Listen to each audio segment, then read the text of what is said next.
ಕೊಡುವಂಥ ಪ್ರಶ್ನೆ ಬರ್ತದೆ. ಖಾಸಗಿಯಾಗಿ ಅನೇಕ ಬಿಜೆಪಿಯವರು ನಮ್ಮನ್ನು ಮಾಡ್ತಾ ಇದ್ದಾರೆ. ಇದು ಭಾಳ ತಪ್ಪು ಹೆಚ್ಚಿನ ವ್ಯಕ್ತಿಗಳು ಅವರನ್ನೇ ಡಿವೈಡೆಡ್ ಹೋಗ್ತಿದೆ. ಇದು ಅಲ್ಟಿಮೇಟ್ ಕೋರ್ಟ್ನಲ್ಲಿದು ಸಿದ್ದರಾಮಯ್ಯ ನ್ಯಾಯ ಸಿಗ್ತದೆ, ಸೆಟಸೈಡ್ ಆಗ್ತದೆ. ಸೆಟಸೈಡ್ ಆದಮೇಲೆ ಸಿದ್ದರಾಮಯ್ಯ ಈಗಲೇ ಬಲಿಷ್ಠರು. ಅವ್ರ ಮೇಲೆ ಸುಳ್ಳುಕ್ಕೆ ಮುಖದಮೆ ಹೂಡಿರುವುದನ್ನ ಫಿಕ್ಸ್ ಮಾಡಕ್ಕೆ ಹೋಗಿಲ್ಲ ಅಂತ ತಿಳ್ಕೊಂಡು ಇನ್ನಷ್ಟು ಬಲಿಷ್ಠ ಆಗ್ತದೆ, ಮತ್ತಷ್ಟು ಬಲಿಷ್ಠ ಆಗ್ತದೆ. ಅವಾಗ ಇವರು ಹಣೆ ಬರ್ಕೋಬೇಕಾಗ್ತದೆ ಬಿಜೆಪಿ. ಹೀಗಾಗಿ ಒಂದನೇ ಪ್ರಶ್ನೆ ಎರಡನೇ ಪ್ರಶ್ನೆ ಬರ್ತದೆ.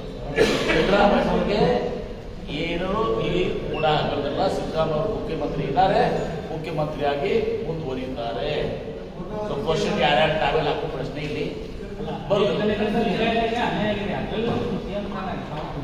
ಪ್ರಶ್ನೆ ಬರಂಗಿಲ್ಲ. ಸಿದ್ದರಾಮಯ್ಯನವರ ಮುಗಿದ ಮೇಲೆ ಅವ್ರ ಪ್ರಶ್ನೆ ಬರುತ್ತೆ.